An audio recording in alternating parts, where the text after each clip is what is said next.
VOA team, all other members of staff. Ever wondered what makes TV so powerful in Jamaica?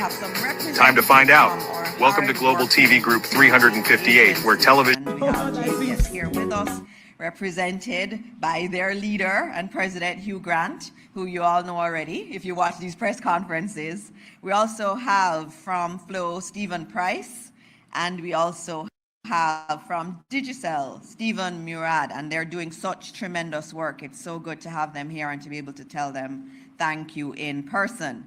All the members of the media who are here, everybody who is watching, good morning again. I have some updates that I'll go through at the top. We did have a cabinet meeting yesterday, and there are some details from that will come out in the presentations. Anything that has not come out, at the end, I will put them in. I will interject and just give you those updates coming out of cabinet. But in terms of some of the updates that I know individuals have asked about, in terms of donors, just note over 170 donors are registered on the relief portal. That's a lot of donors. So there are a lot of small ones. I know there are a lot of them that you see in the media and you see them on social media. Those are the big ones. But there are 170 of them that have registered and have brought in things into the country and have been supported by the government of Jamaica, whether it is through ODPEM, the Civil Aviation Authority in terms of getting the planes landing rights, and other government entities that may be working with them, including the Ministry of Foreign Affairs. So that's 170 registered donors to Jamaica. In addition to that, we have 40 bilateral partners. That means 40 countries have provided aid to Jamaica, and we are so grateful to every single country, every bilateral partner, and the Ministry of Foreign Affairs and Foreign Trade has been doing a tremendous job coordinating all of that. 31 of them have already sent through their contributions. The other ones we're working to expedite those contributions. In addition to that, I know one of the questions we have is in terms of education. I'm very happy to note, PS, that 526 schools were open.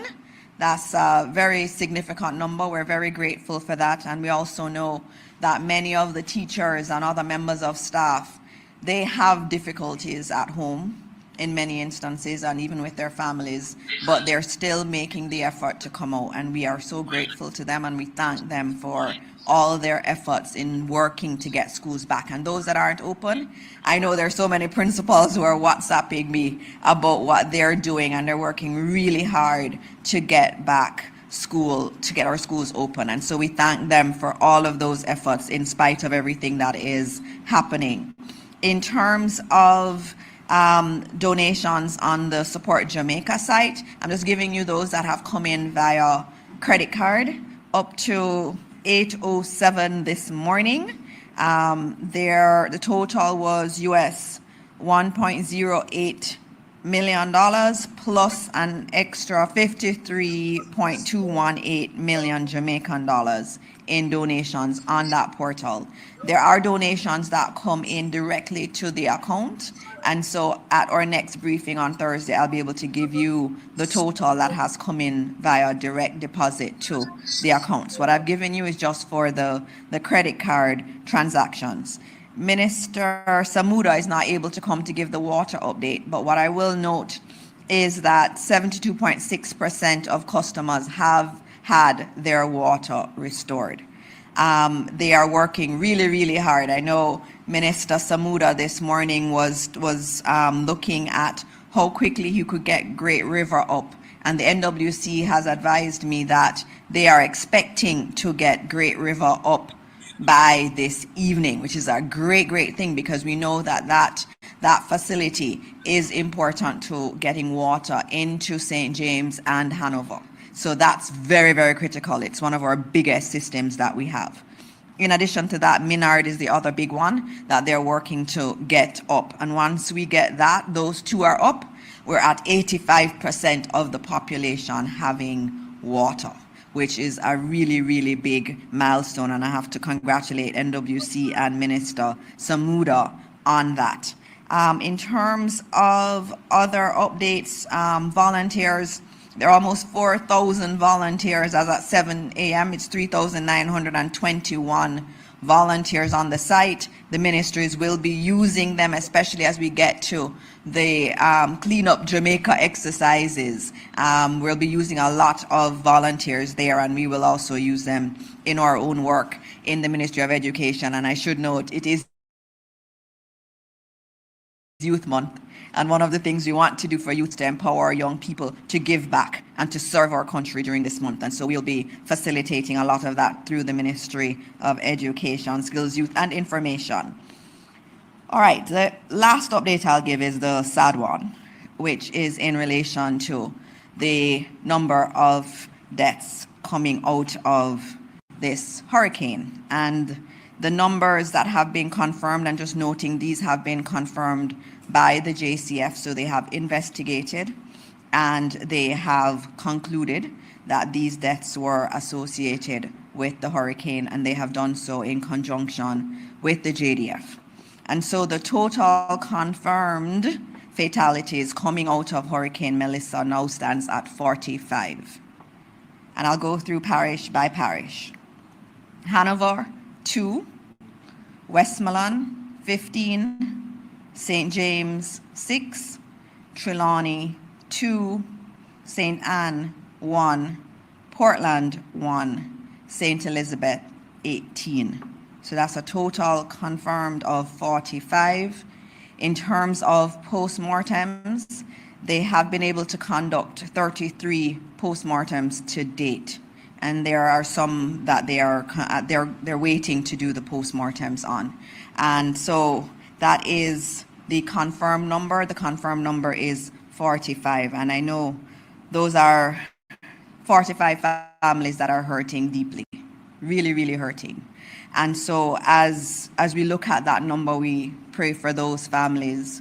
We pray that God will comfort them. It's a hard time. It's a hard time to deal with the death of a family member, plus be dealing with the aftermath of a hurricane. And so I ask all of Jamaica to please pray for these families as they traverse this very, very, very difficult time.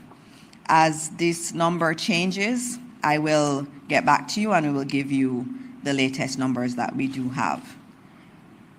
And with that, I will now move to the updates from our guests who are here. And first up is ODPEM, Commander Gale.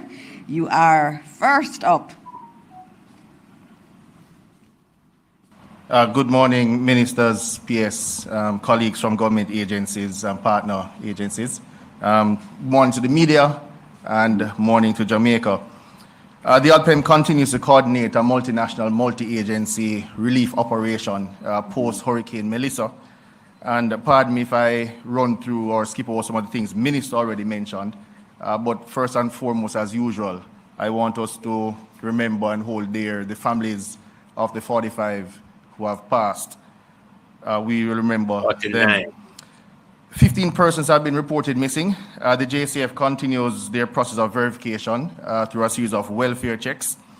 More than 130 buildings have sustained some level of damage, ranging from partial roof loss to complete collapse, while some 30,000 households have been displaced. Just over 182 communities have been officially recorded as having sustained damage, primarily in Western Jamaica, bearing the brunt of the impacts. Currently, some 88 shelters remain open with across 9 parishes, with just over 1,100 persons remaining in these shelters.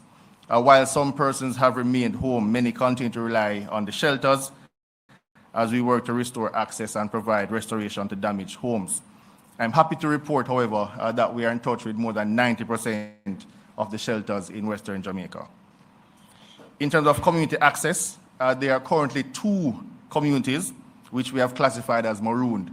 To be clear, marooned communities refer only to communities that are completely cut off and solely accessible by air, where no road, be it double or single access, is available. These communities can only be reached by air. The two communities this morning are Petersville in Westmoreland and Dockett's in St. James. The two maroon communities did receive drops yesterday, and I'm assured by the time I'm speaking this morning, we'll also do 2 other helicopter lifts into those communities. A rising water still continues to affect the communities of Content District, Comfort and Evergreen in Manchester, and Brighton in St. Elizabeth. Today, we'll also commence publishing the list of maroon communities and also priority communities.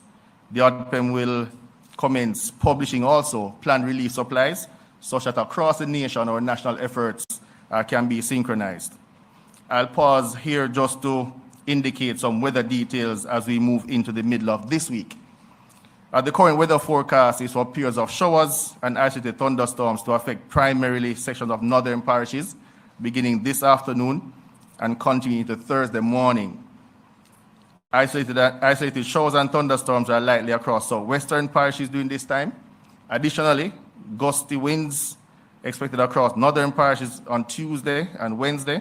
The key messages here being that while significant rainfall is not expected, ongoing relief operations, particularly in the northern parishes, could be hampered by intermittent showers and thunderstorms through Thursday.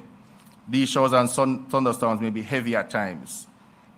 Wind impacts may also impact the relief efforts.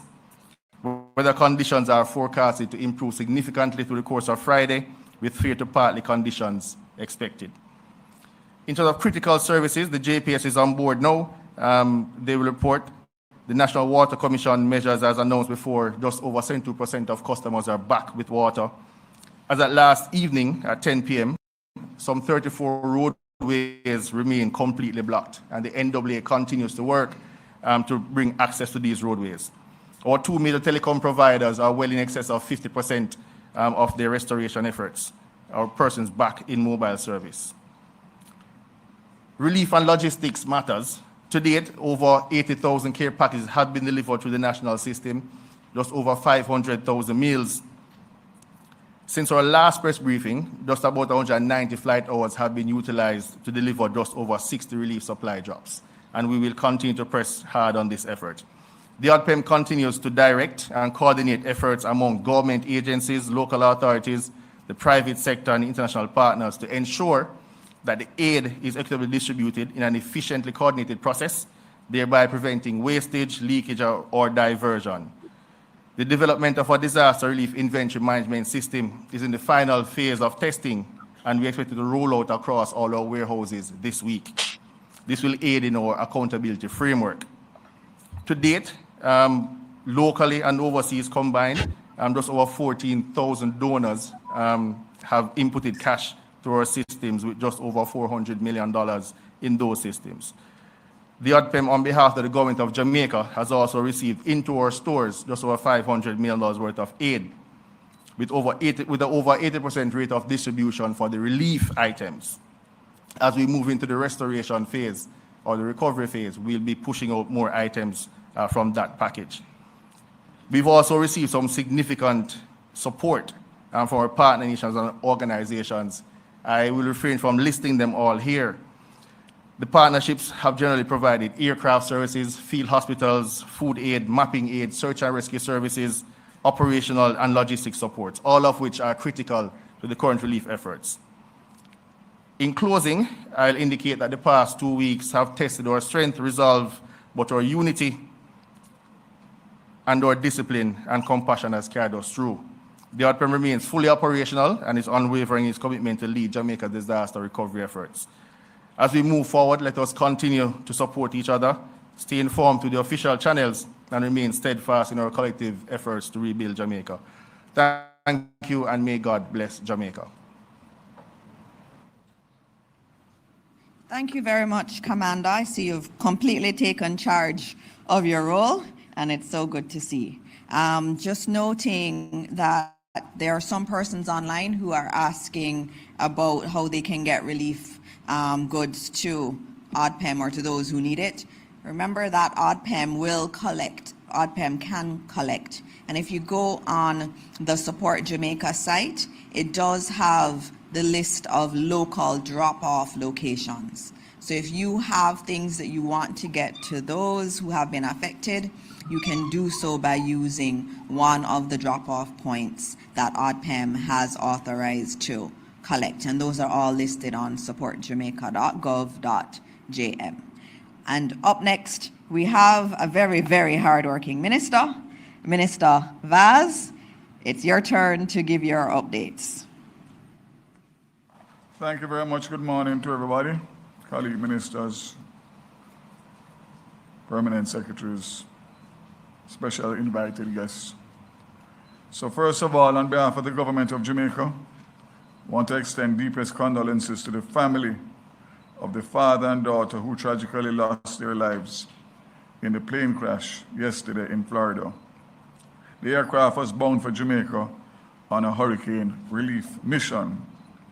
Mr. Alexander Worm was known for his unwavering kindness and his lifelong dedication to serving others, and he has been providing aid to Jamaica since the relief efforts began. My understanding is that he resides in Cayman and is well known by the Jamaican community in Cayman and has always been one who gives and gives and gives. So again, I want to say our thoughts and prayers are with their family and friends during this difficult time.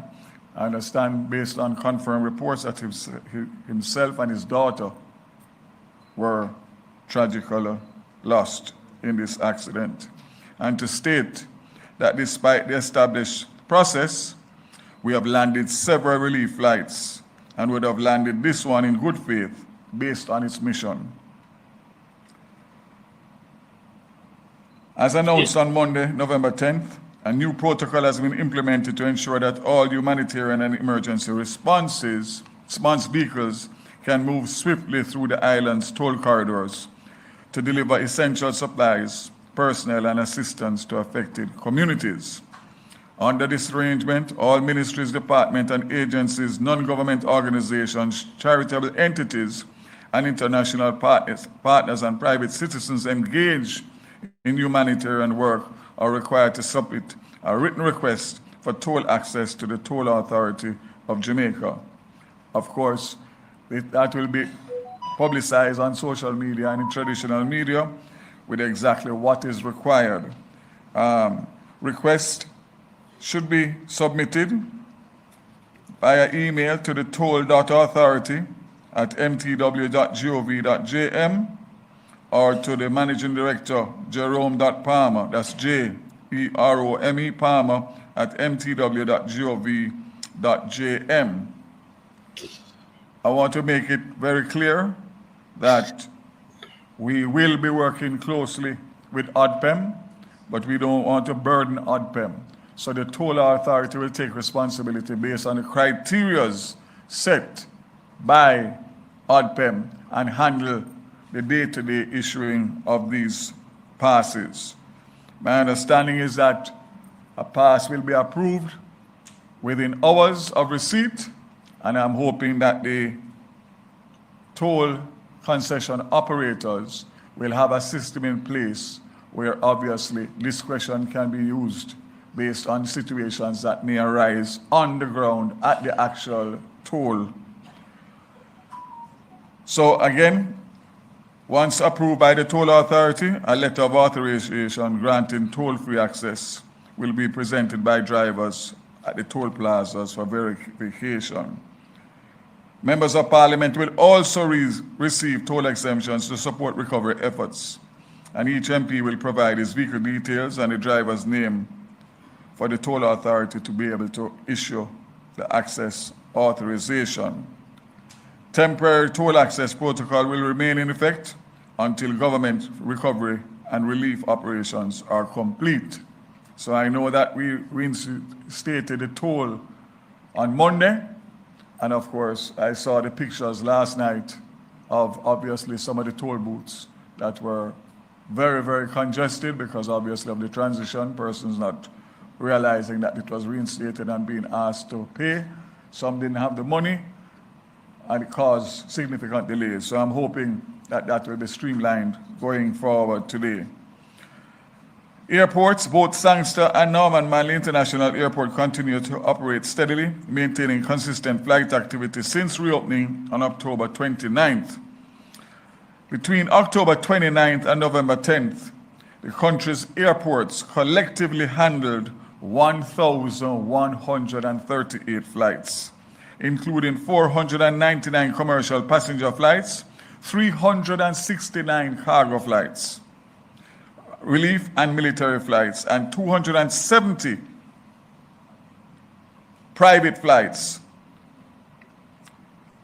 Of these, Norman Manley accounted for 578, while Sangster 369, reflecting strong recovery and sustained air traffic to support both commercial travel and ongoing humanitarian operations across the island.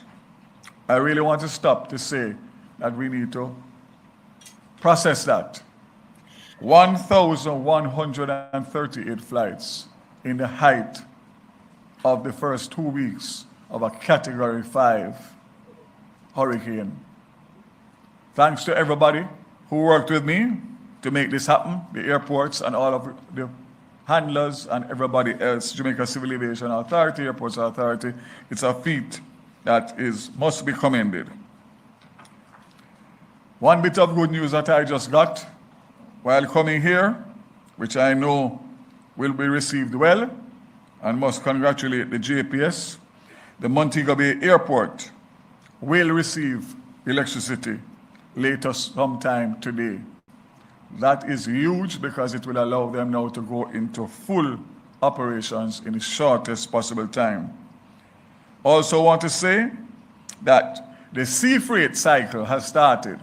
You would have seen on social media that picture of those containers passing through by Lime Key and Main Key on the weekend. That would have been the first cycle of shipments that would have arrived. I'm yet to get the details, but I can tell you that it is mixed with commercial and relief supplies through containers. And I expect that to ramp up in the days and weeks to come, which means that our relief efforts will now be two-pronged, both air and sea. Of course, sea being able to carry much more. So that also is very, very, very good news for Montego Bay. Of course, if the airport is going to get back light, and I suspect that other areas will start to get back, but I'll leave that to the JPS. But that is, in the scheme of things and what I saw in Montego Bay, JPS must be commended on that feat. Telecommunications update. The Universal Service Fund continues its community Wi-Fi rollout for communities. Bethel Town and White House in Westmoreland, Huntley in Manchester, and Lucy in Hanover have public Wi-Fi access. Work is ongoing today in Petersfield, and by the end of the week, additional installations will be completed in Malvern, Silo, Hopewell, Darlington, Grange Hill, Montpelier. The mobile Wi-Fi unit will be in Lacovia, St. Elizabeth today, November the 11th. Again, huge for those affected communities being able to have access through free community Wi-Fi through the Universal Service Fund under my ministry, and we will continue to roll out, especially in all of those affected areas. Today, November 11th, Starlink satellite units are being distributed to the Jamaica Defense Force, JCF, Disaster Preparedness and Emergency Management, Jamaica Fire Brigade, and the Ministry of Health and Wellness to support ongoing operations. The kits will enhance communication, strengthen logistical coordination, and accelerate the national response in affected areas. Again, Starlink has a team here from their head office working with us, and I would like to say that aside and apart from the 400 Starlink that were made available by Starlink head office and 200 that have been distributed by Medicorp, one of the charitable organizations, and another 100 given to government by other donors, we would have had 700 Starlinks that would have been distributed within the last 7 days. Again, I want to remind everybody the Starlink is of no use unless you activate it and connect it. And our ability to get more will be based on that. Also happy to say that I found a local supplier who has 250 to 350 Starlink in stock in Jamaica, which we'll be moving to acquire so that we can roll out the full apparatus of Starlink that is required for all essential governments and NGOs that are working in this area. So we don't know the number yet. We're still compiling, still waiting on information to come. But the plan is between Starlink and the two telcos to be able to have those 5 parishes covered fully in terms of telco services in the shortest possible time. Flow reports as of November 10th, operating at 87% of pre-hurricane levels. Significant strides have been made across the island, and recovery efforts are also advancing steadily. Clarendon has 75% of the sites, Manchester 58, Portland at 48, and despite considerable challenges in the west, major progress is being made. St. Elizabeth now at 26%, St. James 25%, Hanover 27%. Overall customer connectivity is currently 49%, with 73% of Flow's fixed network facilities back online. Digicel has restored 57% of its mobile network. The fixed and business networks are performing even better at 89% and 75% restoration. Work continues in Hanover, Trelawney, and the Grill, with ongoing microwave link realignment to stabilize service in these areas. Again, Flow and Digicel working hard to make sure that they get connectivity, and I'm working with them to get some additional spectrum so that they can even improve their service during this time. Energy update, fuel supply. Very happy to say that most gas stations are almost fully back up in terms of the areas. There's 1 or 2 sites in Montego Bay that are still not up, but fuel distribution continues to improve, which is very important, obviously, for the recovery effort. Massive distribution networks remain stable, and they can confirm a new cargo arrival today, November 10th, which will further strengthen supplies.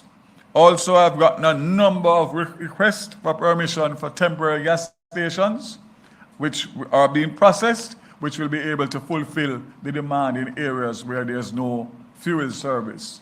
And those will have also marine fuel for some of the fishing beaches that are back up in terms of ability to go out to sea. Petrojam repairs continue at Montego Bay Terminal, and partial operations are expected by the end of this week, with full restoration within 2 weeks. Importantly, fuel supply remains at healthy levels between 2 and 3 weeks of storage, and over 20 million liters of aviation fuel are currently in stock. All aviation fuel deliveries are ongoing from the Kingston Terminal, which opens from 3 a.m. to 7 p.m. daily. So we are good to go there. JPS is here, so I'll give them their opportunity. But just to say that as of November 10th, 61% of JPS customers have power restored. The Ocheres Pier and parts of the town center and the St. Anne's Bay Hospital and Fire Station are back on the grid, which is huge. So in closing, across every area, from fuel to power, communication to transport, the story is the same: steady, determined progress. The government continues to work hand in hand with our private partners, the utility companies, the telcos, and emergency teams to restore full service across the island as quickly and safely as possible.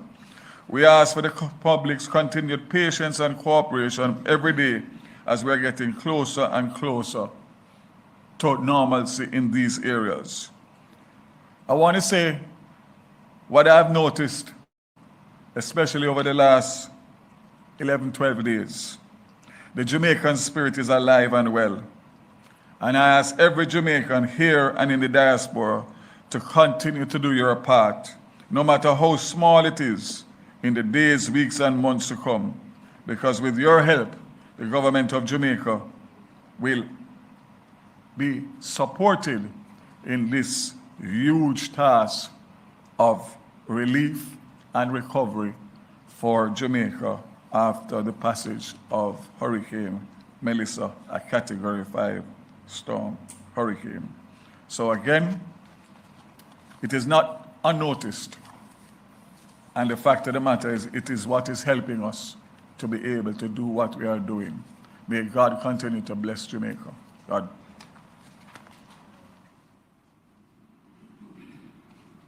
Thank you very much, Minister. Those were a lot of very comprehensive updates, and I hope that everybody was listening, because we got some very important information, things that give us a lot of hope. And it was so good to hear about the telecoms and infrastructure and what has been done by Flow and Digicel. Thank you. Also, in terms of JPS, thank you. The airport being able to have, the Montego Bay Airport being able to have electricity is a big deal. And so we do thank all the teams that are working, and they are working hard. They're working nonstop. When you go across Jamaica, you do see JPS, you see Flow, and you see Digicel. I remember seeing some gentlemen with their Flow shirts on near to Holland Bamboo, and they were hauling all of that wire, whatever it was. And it was really heavy. You could see it was really heavy. And they were doing it, and there was just joy on their face. And I stopped to speak to them, and they were just so happy to be able to help where they can. And that truly, Minister Vaz, as you said, is the Jamaican spirit, where we're all doing what we have to do in order to support those who need the support. So thank you again for being here, and thank you for all the work that you're all doing. We are going to now hear from Minister Mackenzie, the co-chair of the committee that has been established by the Prime Minister. And he looks so handsome today. Good morning, Minister. Morning, Minister. Morning, Minister Vaz. Morning, ladies and gentlemen.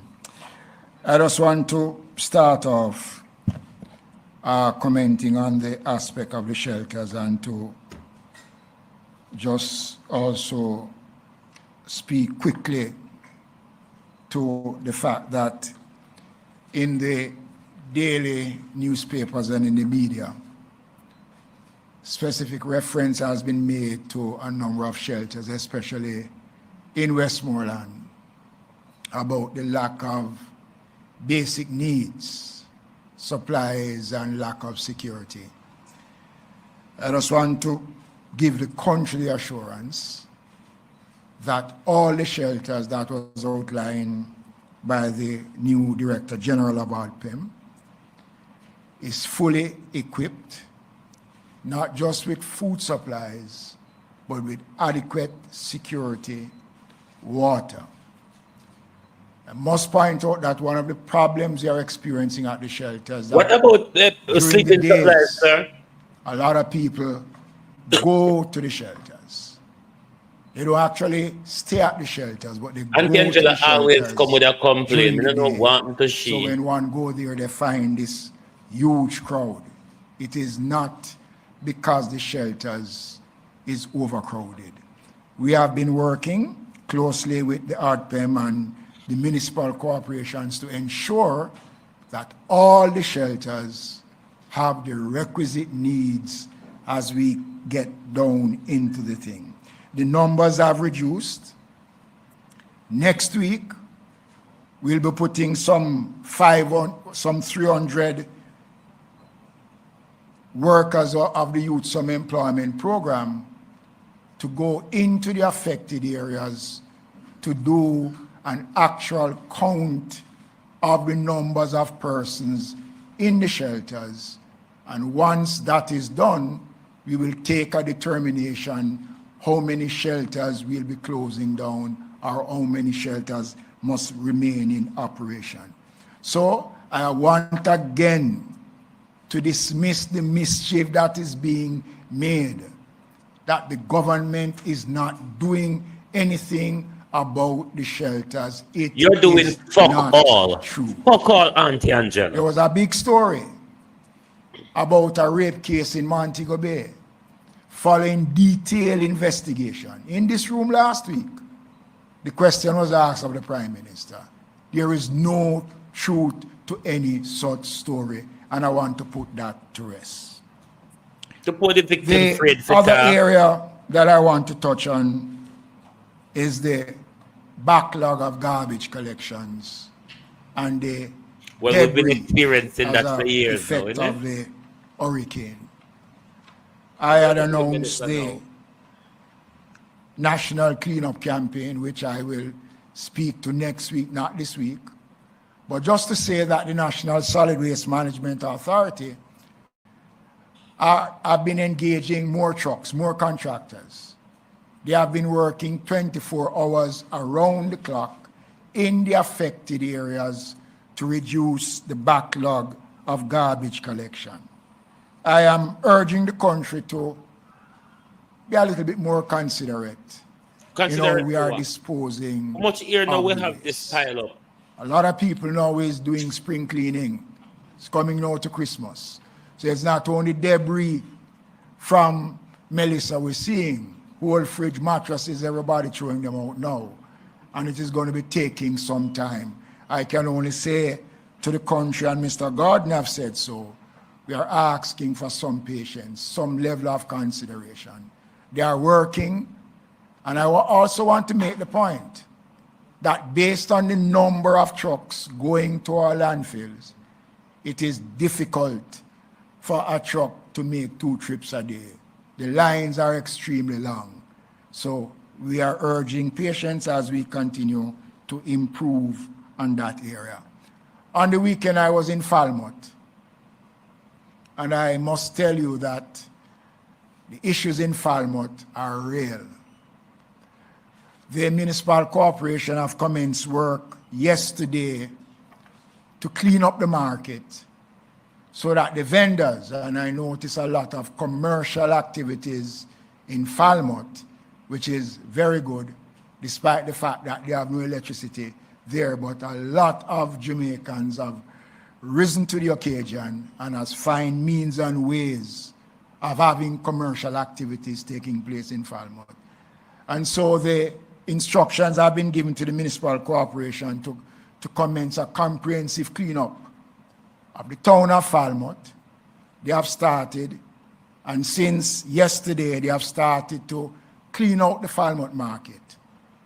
And once that is done, the vendors who are on the streets will be allowed to go in using the car park of the market to ply their trade. And I want to make this point. There has been no increase in fees for any services offered by the municipal corporation by me as minister.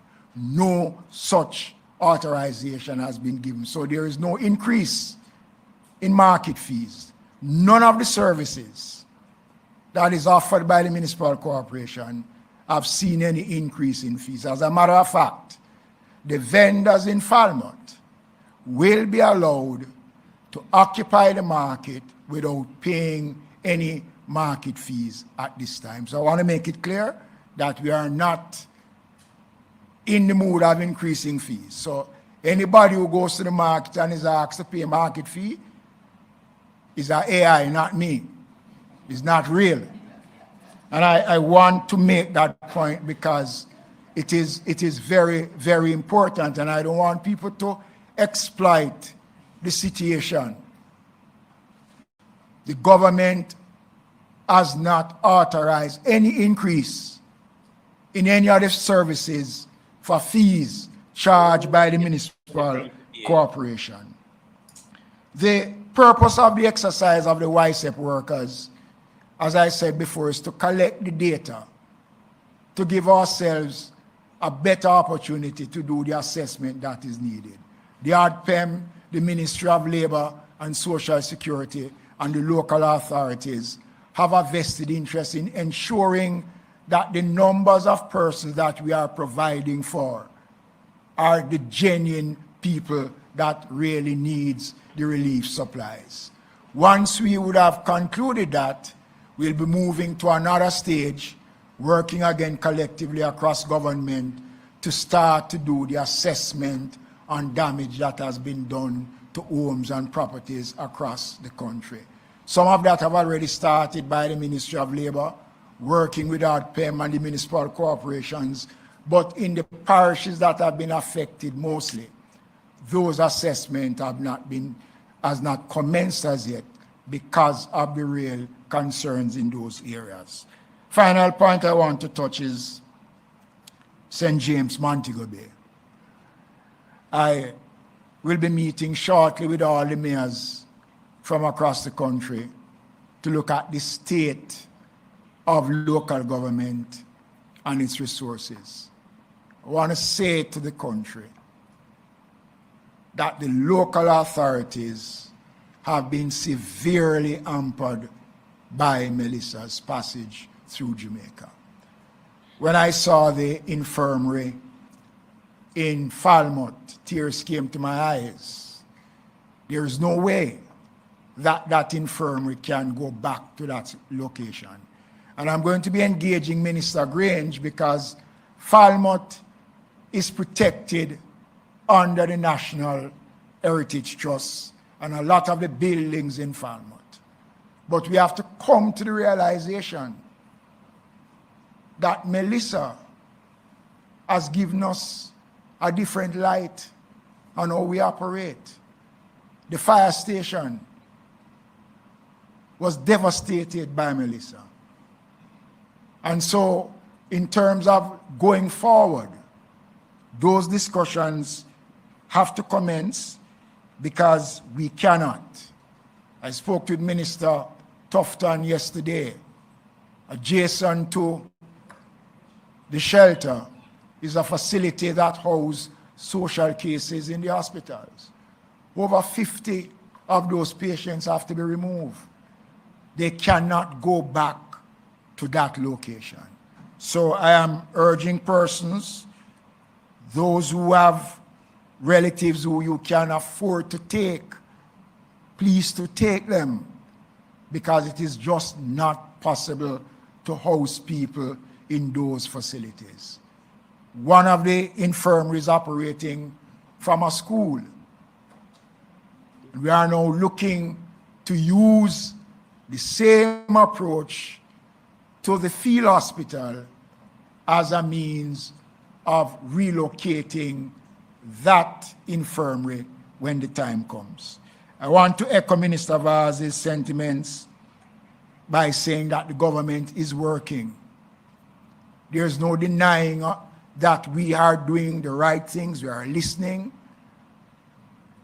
There are a lot of Jamaicans out there who was joining, but the country must understand that this is going to take time, going to take effort. It is going to take cooperation. And the last thing I want to say, I have to be controversial. We don't need the politics into the relief supply program. Fuck you, motherfucker. Fuck you, you bitch. Thank you. Thank you very much. I know JPS has to come, but I'm almost at 11. And for those of you who know, what day is today? I'm a teacher, you know. Class, what day is today? Today's Tuesday. Yes, it is Tuesday. But today is Remembrance Day. Only Minister Vaz is going to get the prize today. And I'll have a lollipop for you, Minister Vaz. So today is Remembrance Day, and that's why we're wearing the poppies. And for those of you who remember, class, Remembrance Day is a day where we honor members of the armed services who have died in the line of duty. It's an important date celebrated across the Commonwealth. There are many Jamaican men and women who would have served in World Wars I and II. And so today is a day that we honor them. And usually, why is it today? It's for you to remember in your history books, look it up. The armistice came into effect, which is kind of like the ceasefire and the ending, came in effect the 11th hour of the 11th day of the 11th month. All right? So that was World War I. That was when it came into effect. And so every year at 11 a.m. on November 11, we offer a minute of silence. And that's why I didn't bring JPS.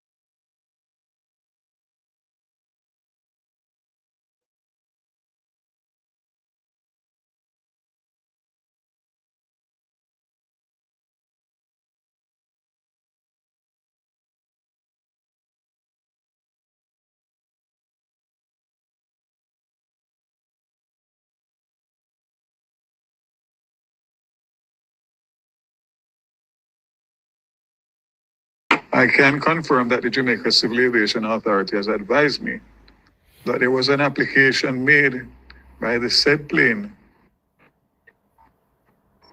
N30HG to land in Montego Bay at the IAM Jet Center by email on November 10th. The IAM Jet Center replied advising of the requirements for a permit to be issued and was not responded to. Therefore, no permit to land in Jamaica was granted.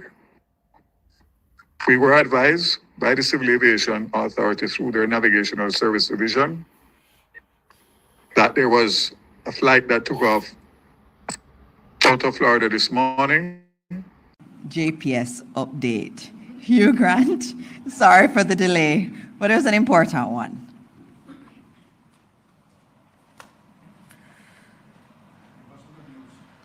Good morning. I will give you the good news, Minister. Thanks for that. Of my base. I'll start there. Good morning to all ministers of government. Good morning to our partners. I'm particularly encouraged to see my fellow partners in the utilities, Stephen and Stephen. Thanks for the continued support and partnership. Members of the media, and to you, the people of Jamaica. Let me first start by saying a tremendous thank you for your patience, your resilience, and your partnership as we continue to build after Hurricane Melissa's unprecedented devastation. I'm going to go right to the good news as the minister requested. Right as the minister was sharing that the Sangster Airport in Montego Bay is expected to be restored to service today, the good news is Sangster Airport has been restored to service. And a tremendous thanks to all who helped to make that happen. Today, 14 days after the passage of Category 5 hurricane, I'm pleased to share that we have restored service to 300,000 customers. That brings us to more than 64% of our customers now with power. This is a solid milestone given the scale of destruction that we have all seen. I had an opportunity firsthand this weekend to go to the Western region, and let me tell you, it's a different thing when you see it in person than when you see it from a helicopter. It's truly a devastation, and our thoughts and prayers continue to go out to the communities, the families, and the loved ones who have been significantly impacted. We here at JPS stand committed to restore power as safely and as quickly as possible. And we continue to partner with local contractors and overseas contractors to help to facilitate that restoration. You may have recalled that I shared that prior to the hurricane, we brought in 71 overseas line workers. I'm pleased to share that since the passage of the hurricane, we have brought in additionally more than 200 line workers to help with the safe and timely restoration. In addition to that, we have also bringing in additional vehicles, bucket trucks, pole digging trucks that are expected to be here by this weekend. This will also be a key resource to help in expediting our restoration activities safely and timely. We're making steady progress in the eastern and central parishes. More than 95% of customers in St. Thomas, Kingston, St. Andrew, and St. Catherine are already restored. And right now, we are working on the unique challenges of various customers to facilitate restoration. The good news is there is no widespread community in these areas that are currently impacted. We are also making steady progress in the parishes of Clarendon, Manchester, Portland, St. Mary, and St. Anne, restoring critical services including hospitals, water pumps, town centers, and key economic zones. We heard the minister shared that we are now in St. Anne. We were able to restore power to St. Anne's Bay Hospital. We were able to restore power to Ocherius Pier, to Duns River, to Ocherius Town, and also to the infirmary in Prairie. This strategic restoration is not by chance, it's intentional and aligns with our overall restoration strategy. Now, attacking the hardest hit areas in the Western Jamaica is a challenge, however, we're on it. Because of the extent of the devastation in the Western parishes, this is much more than repair and restore. It's a redesign and rebuild of our facilities. We have seen whereby landslides have caused poles and other infrastructure to be significantly damaged, and frankly, we have to now reroute some of our facilities and redesign to facilitate restoration. The good news is we're making progress. Our strategy is to first restore critical services like hospitals and water pumps and town centers in these key economic zones. Within the next 2 weeks, power will be in Hanover and Westmoreland. I heard Minister Mackenzie refer to what he's seen in Falmouth and Trelawney. Minister Mackenzie, this week, power will be in Trelawney. We will have power in Falmouth Town, Falmouth Hospital, and also the pier, whereby we're supporting the return of cruise ships to that particular pier. We are already in the parish of St. Elizabeth, having restored Junction and Southfield, and some nearby communities.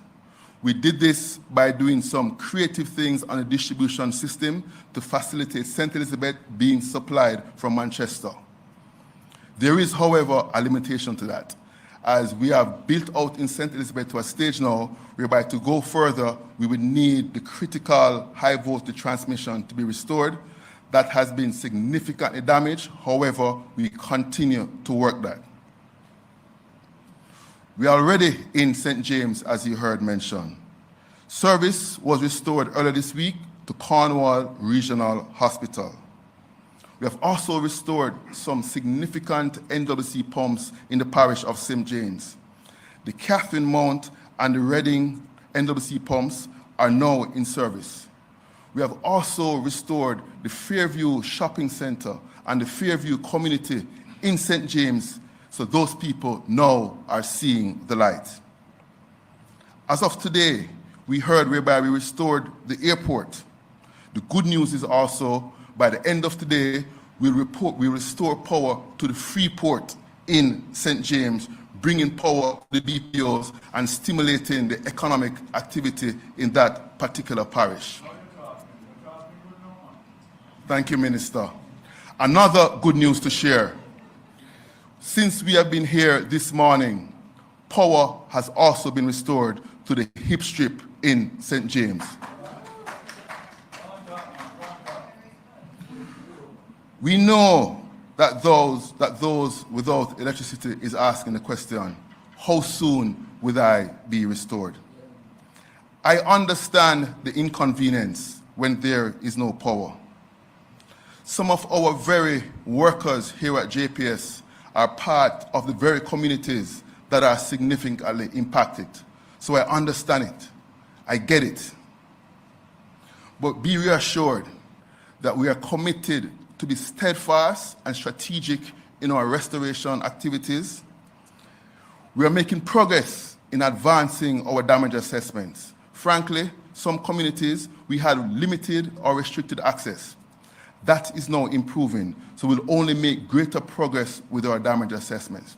As we make greater progress with our damage assessments, by the end of this week, I will be giving you more detailed updates in terms of restoration timelines and parishes and communities. My fellow Jamaicans, let me reassure you that JPS will not stop until we restore every community, every customer, and every business at this moment in time. Our teams are working 24/7, 7 days a week, under challenging conditions, frankly, in rain, mud, to safely and timely restore our customers. To our customers, to our partners, to the people of Jamaica, thank you for standing with us at this unprecedented time. Together, we are building back a stronger Jamaica. Thank you very much.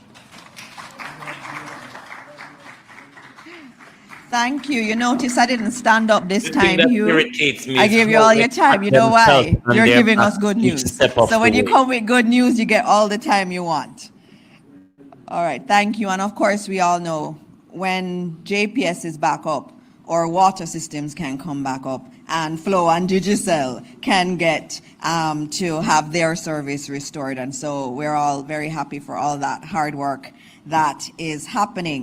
I just have two quick updates from our cabinet discussions, and one is actually sort of an answer to a question that's been sent in by a journalist about the traffic and the fact that there is so much congestion that's coming from persons going to find their families and friends in St. Elizabeth and Westmoreland and causing the tremendous traffic. In Cabinet, we did discuss it, and one thing that's being looked at, and there is not a final decision on, we're actually exploring the use of curfews overnight. So for example, in Holland Bamboo, if you see it, there are parts of it that's single lane. That does cause a lot of congestion. The teams have to go in and clear away all of that bamboo. That cannot happen unless we have the space and the area clear for us to do that. And there are other roads that we do need that to have no cars on it for a period of time overnight. And so we're exploring having some periods overnight where we will not have traffic flowing in the areas so that that needed work can be done. But once that decision is taken, we will come back to you and let you know which roads, which areas would be affected so that we can clear things out so that you have smoother passage towards St. Elizabeth and Westmoreland. So that, look out for more information on that at our next press briefing this week. In addition to that, there's been a lot of discussions around temporary housing. There are several individuals and families that have been displaced because of the hurricane. Now, we have them in shelters, but that's not the best facility. And I've seen children in the shelters running around, and it's not the best environment. And so the government is looking at temporary housing facilities that can really honor the dignity of these people, because you want to think about it. You know, if we were in the same position, we would want to have a facility that we You're felt referring to honored our them as dignity. these people like And they're so whatever we separate want to do from for us. ourselves is what we'd want to do for other people. And so as we're doing these discussions in cabinet, we are looking at something that is good good for people, not just, throwing up something for individuals to go. And so those conversations are ongoing. We've already gotten some government should have quotations made in a terms of decision by what different now, options madam. there are around the world. We're getting some international support in terms of what has worked, what has been used elsewhere. And so we're working through that. We do have cabinet continuing on Thursday and Friday. And so we will be looking at that and getting more information to you on the temporary housing solutions. The other thing that I needed to point out before we get to the questions was the National Days of Prayer. And the Ministry of Culture has noted that the National Days of Prayer will be held on Saturday, November 15, that's this Saturday, and Sunday, November 16. And this Well, came Brave. out of a meeting with religious leaders where a national religious and faith-based hurricane task force was set up. We're a praying country, and we know prayer works. And Oh, so please. this was very Oh, important, please. and you'll The get some bullshit. more details on the National Days of Prayer that will happen this weekend from Minister Grange. All right, so we're going to now open up to Well, our dance the starts questions Friday from night. our media partners who are here. And I'm just checking if there are any others online. All right.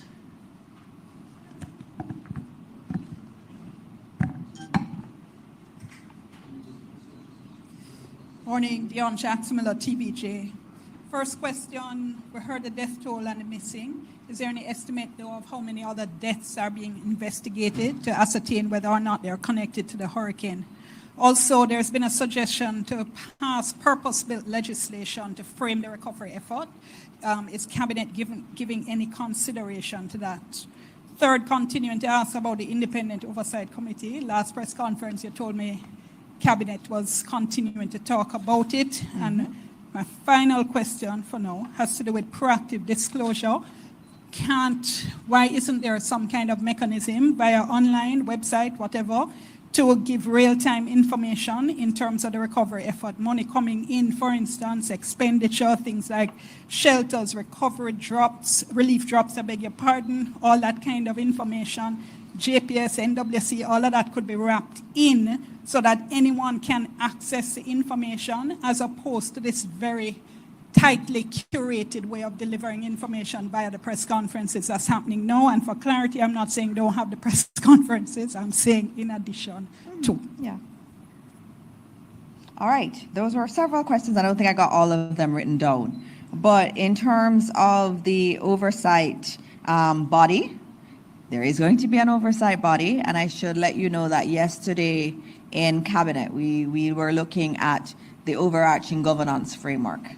Looking at what has happened globally. So our international partners were there with us, including the World Bank, looking at what has worked globally. Because one of the things you want is to make sure that whatever we do in Jamaica, we don't have to reinvent the wheel.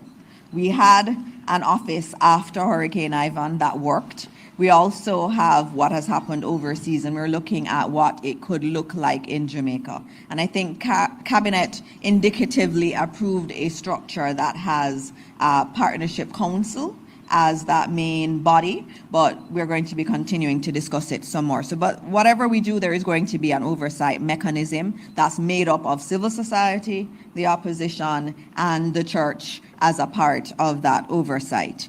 In terms of proactive disclosure, I think you are correct in terms of the financial intake. And this is something that we need to note. We're very transparent in terms of Support Jamaica and what's coming in through Support Jamaica. I give those numbers when I come here. There are lots of other donations that are coming in that go directly to other donors. There's a lot of money coming to the country. We don't have sight of all of that. What we have sight of and that we're giving you is what comes into the government of Jamaica and into ODPEM. So all of that we get through ODPEM, all of that is being provided. So I've given you the credit card ones. On Thursday or Friday when we have our next press conference, you'll get the direct deposits into the account. That's what we have. And then at ODPEM also has, whenever goods are sent in care of ODPEM from any donor and it's cleared, they have that inventory management of that. But of course, a lot of goods do come in, and it's not for ODPEM's distribution, it's for Food for the Poor or GEM or one of the persons that's operating. Now that's separate. And so we can give you everything from government, and I do agree with you that we can put some more information that's more readily available to everyone. There was something else you asked. Yeah, but just before I go on, and just to be clear though, Minister, I was also asking for broader information. So I'm Yes, saying and a from lot the of information telecoms and so on, We've been yes. asking for ODPEM, for Yes, instance. We and spent I over think Commander said he will start to give you the communities now. online, Minister, Yes, so yes. everybody can access. I asked if Cabinet is considering purpose-built legislation. for Yes, recovery we are effort. looking at purpose-built legislation. And if you look at the recovery efforts that had happened in other countries that had anything of this magnitude, there would have been a special office set up. It would have had specific legislation towards it, looking at procurement. You know, in our jurisdiction, in this country, procurement takes forever. I mean, we're trying in the Ministry of Education to do some procurements, and they're taking years. When we're reconstructing Jamaica, it cannot take years. And so we're going to have to be very, very careful in defining what rules apply, what don't, and how we still have oversight. And so that is being worked on, and we believe in the next week or two, we'll have a submission in Cabinet, before Cabinet, to approve the drafting instructions for that special piece of legislation. And finally, if there's any estimate of how many deaths, other Okay, deaths I are being have, investigated. I have that one for you. Under investigation, nine other ones. Good morning, Jerome Williams from the Jamaica Observer. You mentioned about the consideration for temporary housing. Yes. My question is there a reason why that wasn't considered earlier, seeing that Exactly. people would have been homeless for 2 weeks and counting? And also, is there a potential timeline that is being discussed as to when we'll start to see these temporary housing? Question for Commander Gill. You mentioned that there is projected rainfall started today in parishes in the north. Is there any consideration for any plans as it relates to people who are still homeless and people who are in flood-prone areas? All right, in terms of the housing question, I think the Cabinet has moved very quickly in terms of housing. The first thing you have to do is to do your assessment. You need to know how many people are affected. You need to know what the level of damage is. And so that is actually being done right now. So we have teams out that are doing the damage assessments.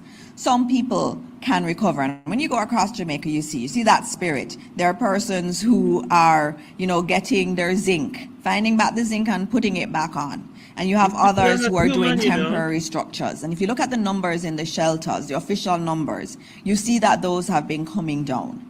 And so for us as government, we understand that there is a problem. Some people are working really hard to help themselves, and some can't. And you have to have that number of those who need the temporary facilities. You also need to know what size. Is it mainly single people? Is it big families? Some homes that have been destroyed may have had 3 or 4 families living on that one piece of property. So you have to do the assessments. And so what we've done now is to start to get quotations on a range of different kind of solutions for, maybe an elderly person who's living by herself versus a family that has several people in the home versus one that's more communal in living. And so we have those quotations, and we've been looking at what's the fastest way. And remember I spoke about dignity.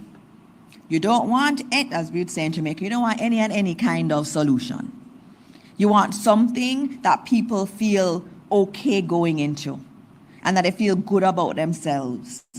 You don't want to just have them feel like they're just a charity case. That's not what we're about. We're about giving people decent houses. And so we're trying to marry that with how quickly it can be manufactured. And so I think we have some solutions that can be delivered to Jamaica within 30 days. And you want something that isn't going to fall apart when a heavy gust of wind comes or rain falls. So that's also important. I have heard people speak about tents. I mean, that is obviously something that every country that's gone through this kind of disaster has looked at. We've looked at it too, but as I said, we want to make sure that whatever we do is semi-permanent and that is actually structurally sound for those families to go in. Odpem, you have a question too. Yes. So I won't add to what Mr. Dixon indicated, but what I'll say is that we would have been monitoring the cold front coming from the north and a system that was coming from the south since last Thursday. And my direction to the various NGOs and government agencies was to cause for the roughly 45,000 tarpaulins on island, as at last week Thursday, to be distributed. More than 80% of those have been distributed, particularly because we're expecting this event to occur. So immediate shelter needs, and then we move to the more long-term matters that Minister spoke of a few seconds ago. And also, I should just note that there is a lot of thinking happening, because this morning I would have seen in one of our groups that we have that we were pre-positioning some food supplies to areas where there is a risk of them being cut off again because of the rainfall that's coming. So there's concern about landslide, and so today we actually have helicopters out pre-positioning food just in case it happens. And so we're doing the best we can in terms of, anticipating what's going to happen. But you did mention the flooding too. And I'm going to try to get someone from one of our geology teams to come in, because the aquifers are full underground. And so there are some communities that are seeing flooding because of that. And there are other flood prone areas that we know that the aquifers are really overfull, and they may actually start to see rising waters in those areas. And so we're going to give you some more information on that, because that's something we're also monitoring. All right. Where is our next question? Hi, good morning. Good morning. Abigail Bartley from Nationwide News. I have two questions. I was going to say, you don't look like Mahiri. I have two questions, Sure. one for Commander Gale and one for you, Minister Morris Dixon. Yeah. Firstly, for Commander Gale, you mentioned that you've received just over $400 million in cash donations. I wanted to know if that $400 million is in relation to pledges on the Support Jamaica platform or aid from foreign countries. And for Minister Morris Dixon, in your capacity as Education Minister, we've received some reports that schools in affected areas are not being lenient with some of their students who've been affected by the hurricane in terms of losing school supplies or uniforms. These schools are not allowing them onto the compound if they're not in uniform. So I'm asking if you've been made aware of this and if you can speak more about it. All right. The figures I've given are a combination of the $J and US dollar accounts on the website. All right, thank you. In terms of the schools and leniency, we have to be lenient with our children. They have been through a lot. And many of them, they lost their house. Their house may have leaked terribly, even if it's in Kingston. And we have to be sensitive to that. We need them to get back to their education. That's what is necessary. I looked over to my permanent secretary and she says she has seen no official reports of it. If you know of someone who was sent home because they don't have uniforms, please let me know so that we can treat with it in the ministry. We have to support our children. Our chief education officer is here. I know her. She's going to go find uniforms and she's going to call the principal and say, we need to support our children. And that is the stance we take in the Ministry of Education. And so if you see that happening, let us know officially so that we can deal with it. Right. Sarah, you're such a star. Let's hear the question this week. Good morning, everybody. I am with 18 Degrees North, Zara Burton, and I have 5 questions.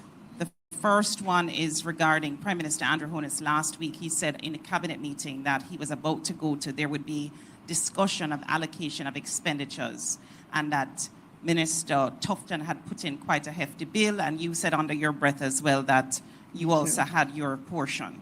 I wanted to know if we could get a breakdown by ministry at this stage of the game, what the allocation of expenditures was at last week's meeting, and so what each ministry is working with. 2,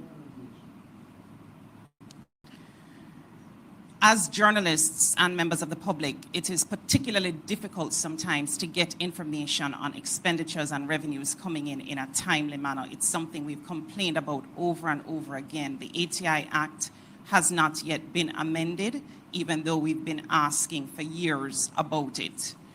I wanted to know if under this situation with Melissa, there are some sections of that act, specifically 2 things that jump out at me.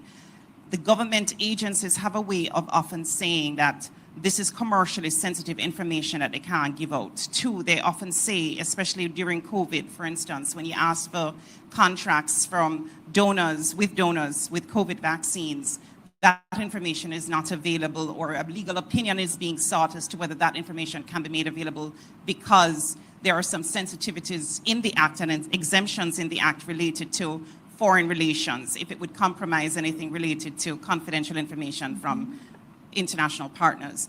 We, I think, as members of the public, would want those items relaxed in the act, the ATI Act, so that we can, in fact, get the information without those exemptions being considered for the purpose of this recovery and for accountability. All right. I'll come to ATI separately when you're finished, yes. All right, Okay. so that's number 2. Number 3, in terms of the IC Act, QCA database, that also has not been made public for some time now, some years. They also went to the Oversight Committee in Parliament. All right, go ahead, finish your question. Finish your question.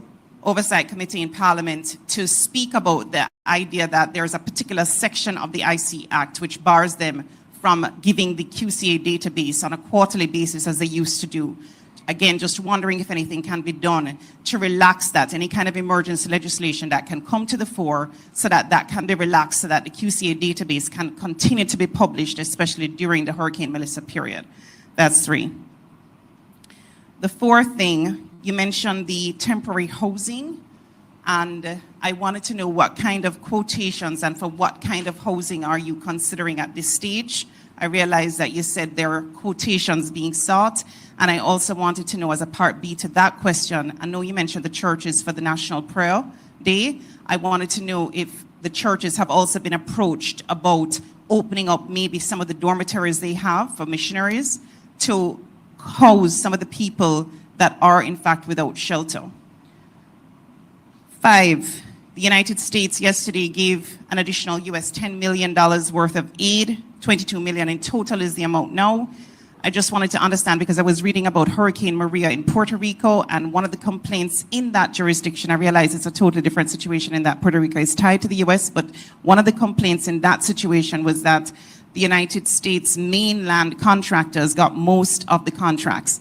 Just asking if in the US case, if there was any kind of stipulation that any US contractors would have to be hired in order to get this aid, anything like that, that you could communicate with us, as well as any other international donor partner that may have made those kinds of indications. All right, thank you for your questions. That was quite extensive. Some I can answer, some I cannot at this point. All right, in terms of allocation of expenditure, what we would have done was each entity would have gone to cabinet and given their initial assessment of damage. And so agriculture would do it, education would. But none of us have finalized any estimates of damage. And so what we would have done was go and give our indicative amounts. So that was what would have been discussed. So there's been no full allocations as yet to us. Because what the Ministry of Finance has to do, you can think about it.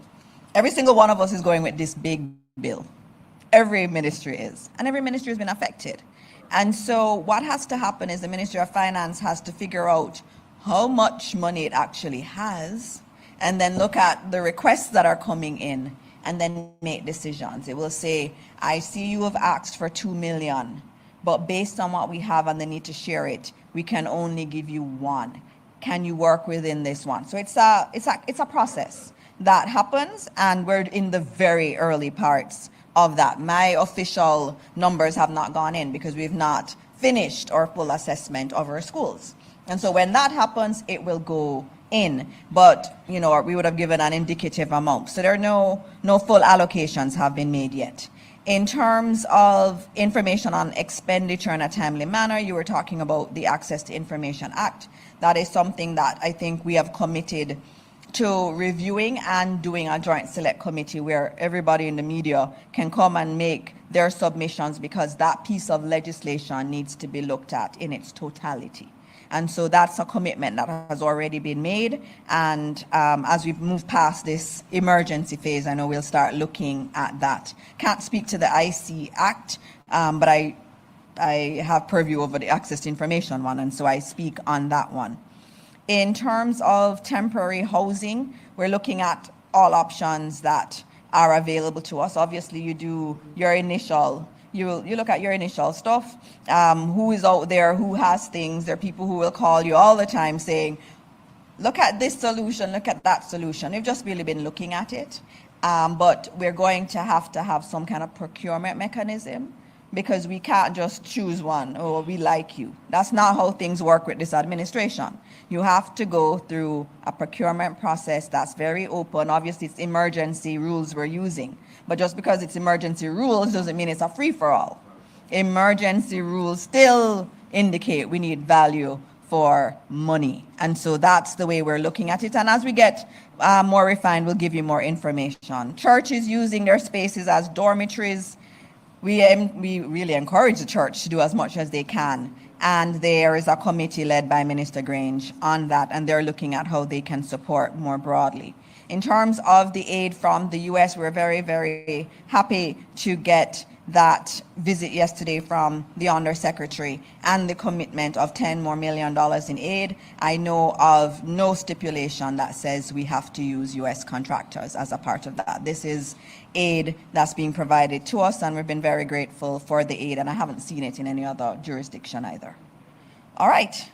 Just to make a point, please, sorry to interrupt you, Minister. The idea that the ATI Act will be reviewed, I was trying to say with the IC Act and the ATI Act, if in the same way that we've had to essentially activate emergency rules around procurement, I was wondering if there could be some emergency legislation regarding the ATI Act and the IC Act that is presented to the Parliament for discussion, Right. to relax some of the rules around it. That's all I'm saying. Okay, well, we're really focused on relief right now, and obviously as things emerge and as questions are asked, we do explore them and see if it is a possibility. But right now, the key thing for us really is getting food to people and getting shelter to people, and legislative changes are important, but that's not been the focus right now for us.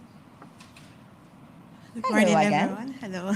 Katie Powell, NCUFM News. I have two questions. Did you hear that? NCUFM News. Yes. It's always nice to have the non-traditional ones here with us. Yes, so this is regarding education. Sure.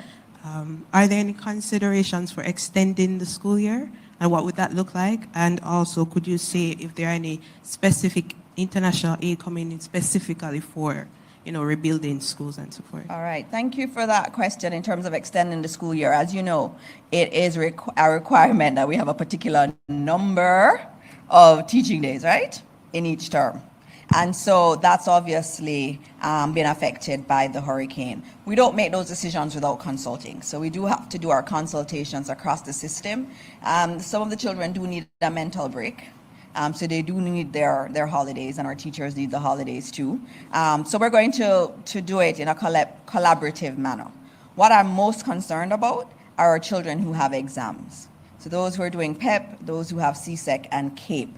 And so we're going to have to work through how we can give additional support even in the holidays for those children. So that's a very important consideration for us. And your last question? International aid specifically. Right, specifically for education. There are some entities that are looking at education now. Remember, most of them would have been about the immediate need. So they're looking at the relief effort, getting food to people, getting quick pieces of shelter, things that can be used for shelter. So that's been the focus. Right now, we're moving into the recovery phase, which is where we get back going. You get your utilities stood up and you can go back to school. And so we're now starting to ask donors for things. And as we do our assessment, it becomes clear what we need. UNICEF has committed some things. They've said, for example, they could get us really heavy-duty tents if you need to have school in those facilities. So we have that. And as we get the assessments on the schools, we're going to go to the international community and ask for direct support for our schools so that they can be up and running more quickly. Thank you. Thank you, Madam NCU. All right, I so have one more question. all right, this is the last one because we do have to Last one close. from me, yes. Last one for the day. Yes. Okay. This one is for Minister Mackenzie. All right. It's just to get an update on the national cleanup campaign, when it will be launched, what it will look like. All right, Minister. The final details of the national cleanup is being worked on. There are a number of agencies that will participate. Cabinet gave its approval yesterday, so by next week I'll be rolling out the full details of the cleanup exercise across the country. All right, thank you very much, Minister. I think we are at the end of today's press briefing. As I said, we are planning another one, and we will put out additional updates as they become available on the hurricane. And we're expecting to do another one of these on Thursday morning. We do have cabinet that day, so we may have to shift it Friday, but we will send out the advisory early enough so that you know when the next one will be. And if you don't hear from me, there's always Senator Morgan, who is my surrogate on radio and all over and giving the information also. So we will be out there getting information to you, and I know Minister Vaz does quite a bit of that too. And so as we end again, we end always with a sense of hope. And today we got a lot of hope, especially when you heard from JPS today. And we're so grateful to you. And as I've been going around, you had issues with service and Flow and Digicel. I see you working. You're working really hard, and we're seeing it getting better and better. And so we thank you. And then on the water side, to be able to get to 85% by tomorrow is a big deal. And so there's a lot of work being done by a lot of people who are also affected by this hurricane. And all we can say is thank you, thank you, thank you on this Remembrance Day, as we remember those who fought so bravely. Both the government have two different narratives on the plane crash. What Darrell Vaz told us yesterday, Darrell Vaz gave us a development in the press conference. But the real issue, though, have not been addressed. Maybe these journalists in the room are not aware of the explanation given by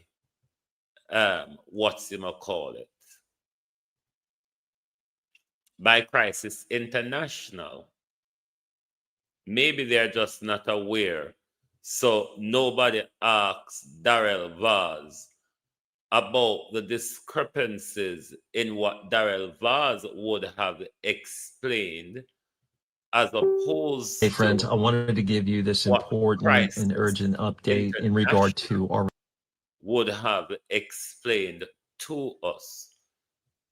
Before we end, we listen to Crisis International side of the story in relation to the pastor and his daughter that crashed and lost their life yesterday in Florida. Condolences to the family. I don't know, far from Carlos, people. Hey, friends, I wanted to give you this important and urgent update in regard to our relief efforts in response to Hurricane Melissa in the island nation of Jamaica. Unfortunately, today we've had a terrible and shocking tragedy unfold. As you know, we've had incredible logistical challenges where the airlines have blocked us from bringing relief items like we normally do with our volunteers and responders into the nation. And through a mutual partner and friend, we made connection to a pilot who has been flying us in resources over the last few weeks at his own expense again and again. He's been absolutely amazing. Today he didn't turn up, and unfortunately we found out that he crashed his aircraft in Coral Springs, Florida, and he and his daughter did not survive. We are in absolute shock and disbelief of the situation, and I'm just asking for prayers for his family and his friends at this time. Working with Alexander was an honor. He kept showing up over and over, repeatedly flying in supplies that we couldn't get anywhere else. Here in Jamaica, he just kept landing and we would unload his plane. He would give us these huge hugs and pray for us. The last thing that he said was that he wanted to join us up on Tower Hill today distributing water filters with his daughter. And he was flying in more Starlinks so that we could connect more people. He just delivered a bunch of medical supplies, water filters, screws for roofs, so many things that this community has needed. The last thing that he said to me was he handed me this large stack of cards about how to know Jesus. And he said, "These are great. You've got to tell people about Jesus." And he handed these cards out and he said, "These are perfect for going door to door if you're handing out supplies to people." And I gave those to the YWAM team this morning. He wanted us to know Jesus. That was his reason for helping people. I just think that's so beautiful that his heart matches our heart in the kingdom, because that's why we do what we do. We show up and we try to provide help, but it's only because we have so much hope in Jesus. Alexander lost his life today with a family member, bringing supplies to Jamaica because he loved this nation and he wanted them to know Jesus.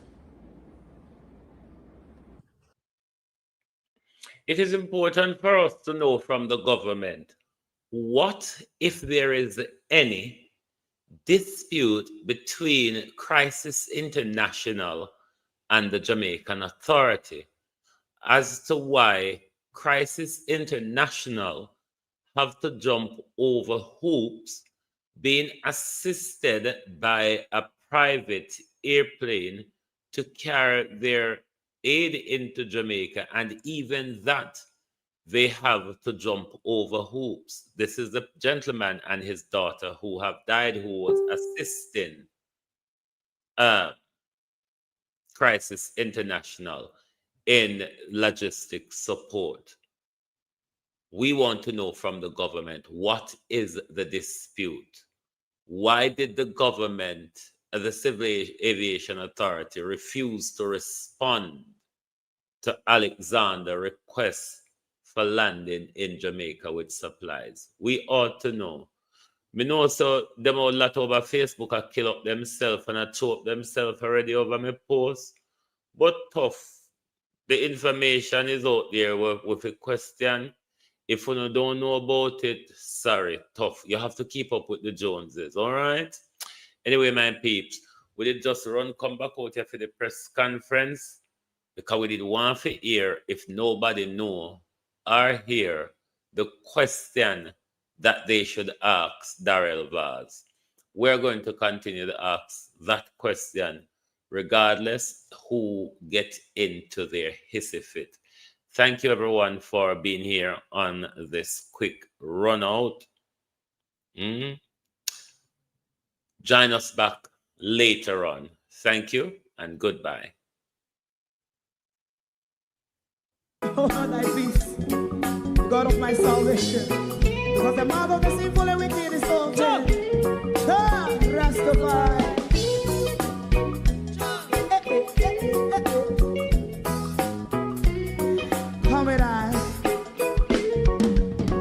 Rastaman throw one stone and it pick a bad feeling to all wicked men. Not a people there. Make a man throw one stone and it bring a bad feeling to all wicked men. Only when man like Marcus Garvey speak, wicked men would I hear. Hear now hear. Instead of that, they only sit aside and rub and cheat and not press the poor. Make God what I seen him. Make him a throw and stone, and they bring a bad feeling to all wicked men. Oh, what a plan! Make him a throw and stone, and they bring a bad feeling to all wicked men. So, my favorite man, if Rasta make a progressive move, wicked men are red. How they want to see they didn't can sell out Rasta and sell it out and sell out Babylon.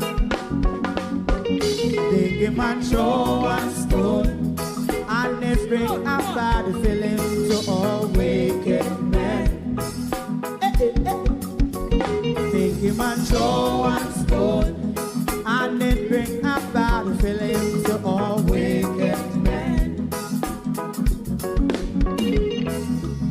If Rasta make a progressive move, wicked men are red. How they want to see they didn't can sell out Rasta and sell out and sell out Babylon. Just talk on the Friday. You want Joe and stone, and they bring a bad feeling to all wicked men. Oh, what a black baby man, Joe and stone, and they bring a bad feeling to all wicked men.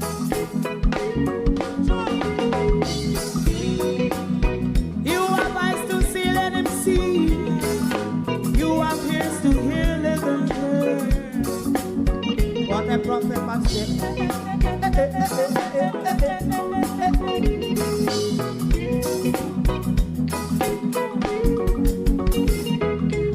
President Mandela was in prison for 20 odd years.